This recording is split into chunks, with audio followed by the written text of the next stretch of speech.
এরপরে এই ব্যাংকটা 1983 সালের নভেম্বরে 3টা শাখা দিয়ে বাংলাদেশে তার কার্যক্রম শুরু করে। ঢাকার লোকাল ব্রাঞ্চ মতিঝিলে, আগ্রাবাদ, চিটাগাং, সিলেট, তালতলা। পর্যায়ক্রমে তাদের সততা, দক্ষতা, আমানতদারি এবং গ্রাহকদের প্রতি তাদের সেবার মান, এগুলার কারণে অনন্য উচ্চতায় এই ব্যাংকটা চলে যায়। তিনি যে সমস্ত অভিযোগ আনলেন, যে কোনো একটা দলের দিকে ইঙ্গিত করে, একেবারে নাম বলে দিলেই পারতেন জামাতে ইসলামী। তিনি বলছেন যে মাঝে মাঝে নেকাব খুলা ভালো, এটাও খুলে দিতেন। এখানে নেকাব রাখলেন কেন উনি? যে এখান থেকে 700 টাকার একটা কি জানি 700 কোটি টাকার লোন কে নিয়েছে, এইটা কোনো একটা দলের নির্বাচনী ফান্ডে ফান্ডিং করা হয়েছে। আমি এটা পরিষ্কার জানতে চাই, উনি জামাতকে এটার দ্বারা মিন করেছেন কিনা। যদি উনি মিন করে থাকেন, I am taking absolute challenge.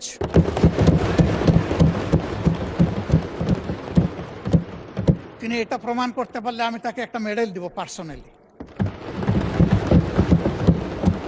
এরপরে কার ছেলে, কার নাতি, কোন কোম্পানি, শুধু ইসলামী ব্যাংক না, যে কোনো ব্যাংক থেকে চুরি ডাকাতি অসততার মাধ্যমে কিছু নিয়ে যদি আত্মসাৎ করে থাকে, তার ব্যাপারে অবশ্যই তদন্ত করে স্টার্ন অ্যাকশন দেশের বিদ্যমান আইনে নেওয়া উচিত। এটা আমি শফিকুর রহমান হলে আমাকেও যেন স্পেয়ার করা না হয়। মাননীয় স্পিকার, এই ব্যাংকটিতে ক্ষুদ্র একজন ব্যবসায়ী হিসাবে আমার বসার সুযোগ হয়েছিল 2005 থেকে 2011 সাল, 6 বছর। ব্যাংকের বোর্ডে বসতাম, শিখতাম, জানতাম, বাংলাদেশের অর্থনীতিকে বোঝার চেষ্টা করতাম। সেই সময়টা এই ব্যাংক এককভাবে বৈদেশিক রিমিটেন্সের 32% পর্যন্ত আর্ন করত। তার ডিপোজিট, তার তারল্য, তার ইনভেস্টমেন্ট, সকল টার্নওভারে ইম্প্যারালাল একটা ব্যাংক ছিল। সবগুলা সরকারি ব্যাংক মিলেও তার সমতুল্য ছিল না। কিন্তু তখন বয়ান বানাতেন একজন বিশেষ অর্থনীতিবিদ, ডক্টর আবুল বারাকাত। তিনিও আঙ্গুল তুলতেন জামাত ইসলামের দিকে, যে এখান থেকে জামাতে ইসলামী হাজার হাজার কোটি টাকা নিয়ে যাচ্ছে। তার এই বয়ানের ভিত্তিতেই শেষ পর্যন্ত এই ব্যাংকে অভ্যুত্থান করা হলো, দখল করা হলো। 15.5 বছর দুঃশাসন চালানো হলো। কই প্রমাণ কোথায়? 15.5 বছর তো কম না। এখনো আবার একই তালে যদি কথা বলা হয়, আমি বলবো আমরা কি আবার সেকেন্ড আবুল বারাকাত হতে যাচ্ছি? আন্দাজ অনুমানের ভিত্তিতে কোন মহিলার কোন কোটেশন সংসদের মতো একটা প্রেস্টিজিয়াস জায়গায়, এগুলো আসলে আমরা আশা করি না। ওই মহিলাকে সংসদে হাজির করা হোক, যদি কোনো প্রভিশন থাকে সংসদে গণশুনানিও হোক, অসুবিধা নাই। আরডিএস প্রকল্প কোনো দলের নয়, কোনো ধর্মেরও নয়। আমি নিজে বোর্ডে ছিলাম, আমি জানি এখানে বিভিন্ন ধর্মের মানুষ এখান থেকে বেনিফিশিয়ারি। এখানে দল ধর্ম দেখা হয় না, এখানে টার্গেট গ্রুপকে প্রাধান্য দেওয়া হয়।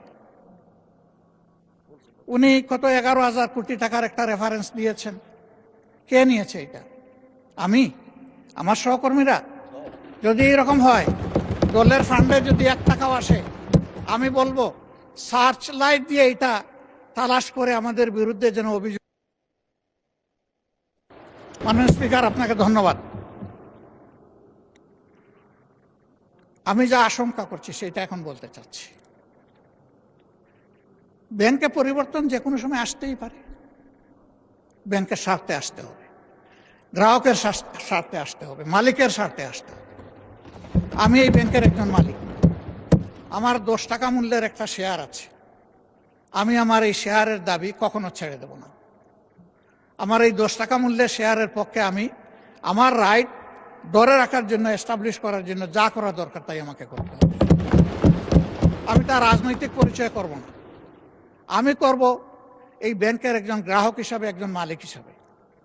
এইভাবে রাজনৈতিক পরিচয় থাকা কোনো দোষের বিষয় নয়।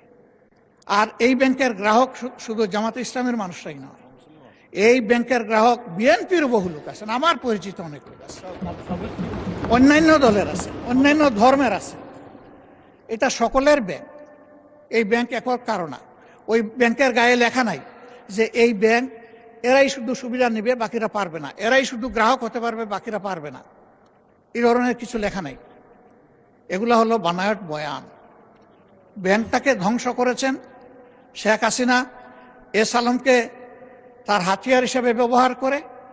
আমরা এখন স্পষ্টত দেখতে পাচ্ছি সেই এস আলমকে আবার ফিরে আসার পথ করে দেওয়া হয়েছে। এর প্রমাণ এই যে ডেপুটি গভর্নর বাংলাদেশ ব্যাংকের সাবেক, তিনি রংপুরের রিজিওনাল ম্যানেজার থাকা অবস্থায়, ডিরেক্টর থাকা অবস্থায় অনিয়মের 52 লাখ টাকার অভিযোগ তার বিরুদ্ধে প্রমাণিত হয়েছে।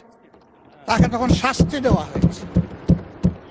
আর 5 আগস্টের পর তিনি স্বৈরাচারের দূষর এবং দুষ্কৃতকারী হওয়ার কারণে তিনি শেষ পর্যন্ত এখান থেকে বাধ্য হয়েছেন চলে যেতে। সেই লোকটাকে এনে এখানে বসানো হলো। তিনি যখন ডেপুটি গভর্নর, তখন এস আলমের সকল অপকর্মের তিনি ছিলেন সহযোগী, এবং সেই হিসাবে তিনি একটা প্রাইজ পেয়েছিলেন। তার স্ত্রীর নামে ভুয়া কোনো প্রতিষ্ঠানের অস্তিত্ব নেই, সেখানে 3.5 কোটি টাকা এক্সিম ব্যাংক থেকে গিফট লোন দেওয়া হয়েছে তাকে। তিনি অসৎ। সেই লোকটাকে এনে একটা বিধ্বস্ত ব্যাংকের মাথার উপর বসায় দেওয়া, এটা কোনো যুক্তিতেই মেনে নেওয়া যায় না।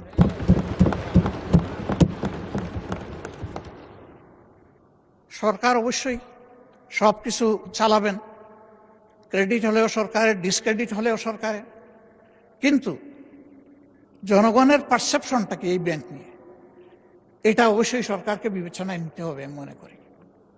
সরকার বিবেচনায় নিলে দেশ লাভবান হবে, জাতি লাভবান হবে।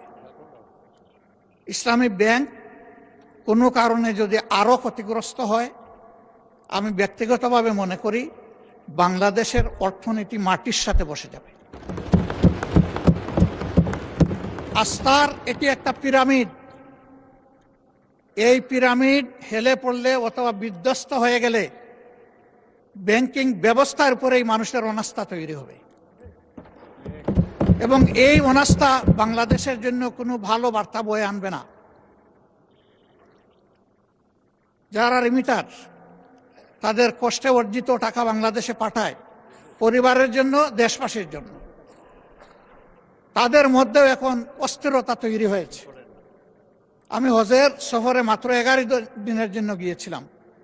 সেখানে এই ব্যাপারে অনেকের উদ্বেগ, সরাসরি প্রশ্ন শোনার সুযোগ পেয়েছি। এতে দেশের অর্থনীতি ক্ষতিগ্রস্ত হবে।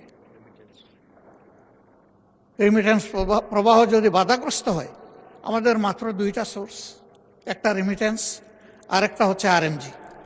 আরএমজিও এখন বিভিন্ন চ্যালেঞ্জের ভিতর দিয়ে অতিক্রম করছে। রেমিটেন্সও যদি বিপদে পড়ে যায়, তাহলে আমাদের দেশের অর্থনীতিটা গিয়ে কোথায় দাঁড়াবে মাননীয় স্পিকার? এই সবগুলোই তো আমরা বিপদে পড়ে যাব। এই জন্য আমরা অনুরোধ করব, জোর জবরদস্তি করে যাদের কাছ থেকে এই শেয়ারগুলা ডাকাতি করে নিয়ে যাওয়া হয়েছিল, অনতি বিলম্বে সসম্মানে সেই মূল্যেই তাদের কাছে আবার শেয়ারগুলা ফিরিয়ে দেওয়া। এরপরে সরকার সকল নিয়ম কানুন মেনে বোর্ড গঠন করবে, পরিচালনা করবে, আমাদের পূর্ণ সমর্থন থাকবে। এই ব্যাপারে আমাদের কোনো আপত্তি থাকবে না। সন্তান তার মায়ের কুলেই তো নিরাপদ।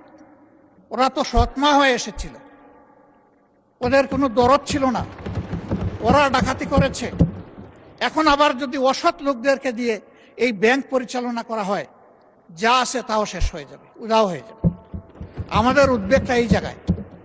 তখন যখন এই সমস্যা দেখা দিয়েছিল, মাত্র 4 দিনে ওখানে 70,000 কোটি টাকা ব্যাংক থেকে মানুষ উত্তোলন করে ফেলেছিল।